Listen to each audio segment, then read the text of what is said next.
बोलो छठी माई की जय। तो आज चलिए, आज है सजिया घाट। तो आज डूबते हुए सूरज को हम अर्घ देंगे। तो आज का वीडियो आप देखिए कि हम अर्घ कैसे देते हैं। सब्सक्राइब नहीं किया है तो मेरे चैनल को प्लीज़ छठ मैया के लिए सब्सक्राइब कर लीजिए और बेल आइकन को ऑन करना बिल्कुल भी ना भूलें। बेल आइकन ऑन करने से ऐसा है ना कि जब आप बेल आइकन ऑन कर देंगे तो जब भी मैं कोई नया वीडियो डालूंगी आपके पास उसका नोटिफिकेशन पहुंच जाएगा कि मैंने कोई नया वीडियो डाला है। ऐसे बहुत सारे लोगों को ये पता नहीं चलता है कि बेल आइकन को ऑन, मुझे भी पहले ये नहीं पता था, किसने मुझे बताया तब मुझे पता चला कि बेल आइकन को ऑन करने के लिए भी कहा जाता है। इसलिए मैं हर वीडियो में बोलती हूँ कि बेल आइकन को ऑन कर लीजिए। अब हम इसमें लेके जाएंगे, इसमें 2 सूप है और एक थाली है, एक मेरे नाम से, एक मेरे बेटे के नाम से, एक मेरे हस्बैंड के नाम से। तो मैंने यहाँ पे, मैं हर साल 2 करती थी, 2 सूप ही रखती थी। तो मेरी सास ने बोला कि नहीं एक और रखो, क्योंकि एक बेटे के नाम से भी करो, क्योंकि तुम उसी के लिए व्रत कर रही हो ना। तो इसलिए मैंने एक थाली और इस बार खरीदा और खरीद के मैंने एक कटोरी की जैसा है, उसमें जैसे इसमें फल फ्रूट रखी हूँ वैसे उसमें भी रखी हूँ। फिर आप देखेंगे कि मैं वीडियो डालूंगी तो देखिएगा कि मैं कैसे खजरी बनाई हूँ, पुड़ुकिया बनाई हूँ। मैं ज़्यादा तो नहीं बना सकती क्योंकि छत पे फिर हवा भी बहुत तेज़ थी और धूप भी लग रहा था, और आज मेरा व्रत भी है। वैसे भी कल भी व्रत ही था, तो कल रात को तो मेरी तबीयत बहुत ख़राब हो गई थी, लेकिन अभी मैं ठीक हूँ माता की कृपा से। अभी रात का तो पता नहीं। फिर चलिए चलते हैं हम छत पे अर्घ देने। हम गंगा किनारे घाट यहाँ 5 मिनट की दूरी पर है, हम नहीं गए क्योंकि ये इतना भारी हो गया कि इसको लेके कौन जाएगा। तो मेरे बच्चे इसको इतना भारी सर पे लेके नहीं चल सकते, जिसकी वजह से मैं छत पे करी और मेरे जो मतलब देवरानी लोग हैं उन लोग भी छत पर ही करी है। तो फिर चलिए, यहाँ पर आवाज़ भी छत पे सुनेंगे, बहुत आवाज़ हो रहा है, गाना बज रहा है। वो हमारे यहाँ बगल में ही घाट है, वो घाट का है। तो चलिए छत पे चलते हैं अर्घ देने। तो चलिए अब हम चलते हैं छत के ऊपर। शाम हो गया है, तो यहाँ मेरे हाथ में आ गया है सूप और मैं खड़ी हूँ पानी में। पानी में खड़े होके हम देंगे डूबते सूरज को अर्घ। तो यहाँ हम अर्घ दे रहे हैं। यहाँ सूप में मैंने बहुत सारे फल फ्रूट रखे हुए हैं, ऐसे जो आजकल फल फ्रूट मिलते हैं वही रखते हैं। इसमें ज़्यादातर ठेकुआ की ही मान्यता ज़्यादा रहती है, पर इसमें जैसे आजकल बड़ा वाला जो नींबू है उसे हम गागल कहते हैं, नारियल हुआ, मूली हुआ, पत्ते वाली अदरक हुई, पत्ते वाली हल्दी हुई, गन्ना हुआ, आजकल जो वो पानी फल सिंघाड़ा बोलते हैं वो, ऐसी छठ पूजा के टाइम में ना ऐसे सारी चीज़ें रोड पर हमें मिलने लग जाती है। विशेष करके वो छठ पूजा के लिए ही वो रोड पे ऐसे लगा देते हैं। आप एक जगह जाइए, थैला लीजिए और सारी छठ पूजा की जो जो हमें इसमें फ्रूट लगेगा वो सब आपको मिल जाएगा। फिर उन सब चीज़ों को अच्छे से आप घर में लाके धोइए और सूप में रख के ऐसे डूबते हुए सूरज को अर्घ दीजिए। फिर नेक्स्ट डे उगते हुए सूरज को अर्घ दीजिए।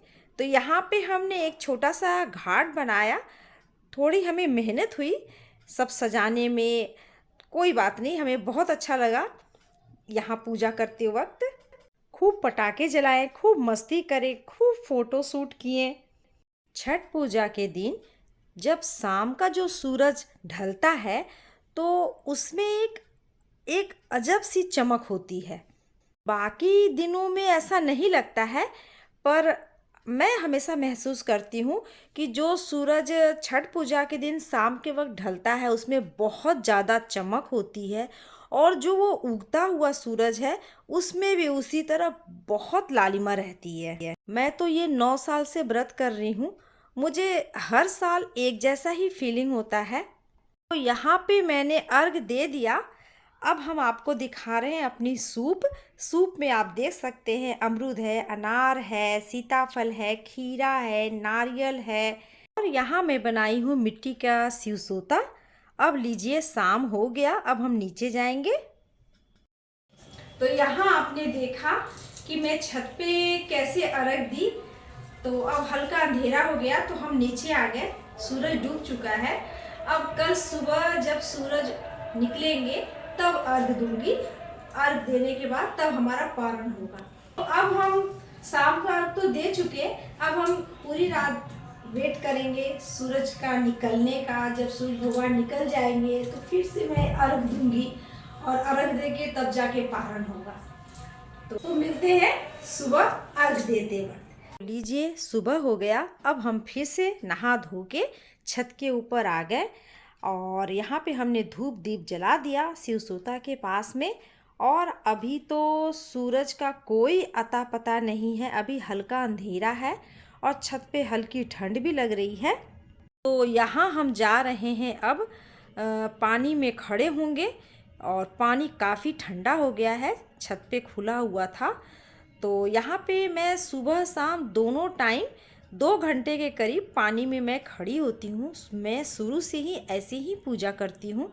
तो यहाँ पे अब हाथ जोड़ के सूरज भगवान को ध्यान करते हुए मैं खड़ी रहूँगी जब तक सूरज ना निकले।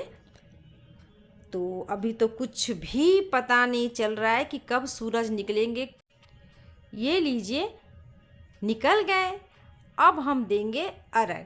तो इंतज़ार की घड़ी ख़त्म हो गई, बेटी ने हाथ में सूप पकड़ा दिया और हम यहाँ दूध मंगा के रखे हैं, गाय का दूध। इसी से मेरे बच्चे इस पे मैं जो सूप लेके अर्घ दे रही हूँ इस पे वो चढ़ाएंगे।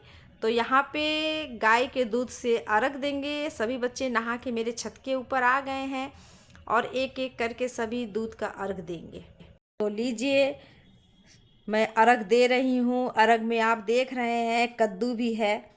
तो यहाँ पे बहुत सी ऐसी चीज़ें रहती है, अरबी है और सुथनी है, पता नहीं क्या क्या चीज़ें छठ मैया को पसंद है। ये सारी चीज़ें जो है ये छठ मैया के सूप में जाता है, उनको अर्घ दिया जाता है। नाम तो होता है छठी माता का, छठी माता का हम व्रत करते हैं, पर उगते और डूबते सूरज को ही अर्घ दिया जाता है। तो यहाँ पे ये पूजा अब करीब करीब संपन्न हो गया है। अब हम धूप दीप जलाएंगे और जला के सूरज को लोटा में जल लेके अर्घ देंगे। तो यहाँ पे एक एक करके जितनी भी फल फ्रूट वगैरह थी सबको मैं थोड़ा सा जल लगा के और सूरज भगवान को दिखाते हुए मेरे से अगर कोई गलती हुई हो तो उससे मैं क्षमा मांगते हुए उनको ध्यान कर रही हूँ।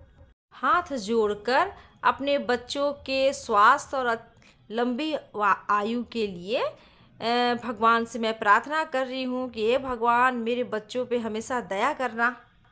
आप में जैसा तेज है वैसा तेज हमारे जीवन में भी हमारे बच्चों के ऊपर बनाए रखिएगा। बस यहाँ करीब करीब हमारी पूजा समाप्त हो गई। रात के वक्त तो काफ़ी तबीयत ख़राब हो जाता है, लेकिन जैसे ही सुबह उठते हैं तो शरीर में एक अजीब सी फुर्ती आ जाती है और बस तब भूख प्यास फिर नहीं लगता। यह सब छठी माता और सूर्य भगवान की कृपा है। उनकी कृपा सदैव हमारे ऊपर और हमारे देखने वाले के ऊपर बनी रहे, बस यही हम प्रार्थना कर रहे हैं। हर साल जितना हम डरते हैं कि कैसे होगा ये 2 दिन का निर्जला व्रत, लेकिन भगवान माता की कृपा है कि वो बहुत अच्छे से निकल जाता है। रात के वक्त थोड़ा तकलीफ़ होती है, हाथ पैर में झिनझिनी होने लगती है, लेकिन फिर सुबह उठते ही एक अलग सी ताजगी आ जाती है। तो यहाँ पे आप देख रहे हैं बड़े अच्छे से मैंने पूजा कर लिया। यहाँ मैंने सूर्य भगवान को जल भी दे दिया और हम धूप दीप दिखा के तो यहाँ पे हमारी पूजा समाप्त होती है। उसके बाद हम यहाँ पे बैठ के यहाँ पे जो हम सूप में अर्घ देते वक्त जो हम अदरक रखे थे वो अदरक और थोड़ा सा गरम जल से हम यहाँ पे पारण करेंगे। तो यहाँ पे आप देख रहे हैं बेटे की मस्ती, क्योंकि यहाँ रास्ते में बहुत गाना बज रहा है, वो गाने पे वो नाच रहा है। हाँ, सबसे पहले अदरक को ही प्रसाद के रूप में ग्रहण करते हैं, उसके बाद हाथ जोड़ के अपनी गलती की क्षमा मांगते हैं। बस लीजिए हमने प्रसाद को ग्रहण कर लिया, अब हम मिलते हैं नेक्स्ट वीडियो में, तब तक के लिए बोलिए जय छठी मैया।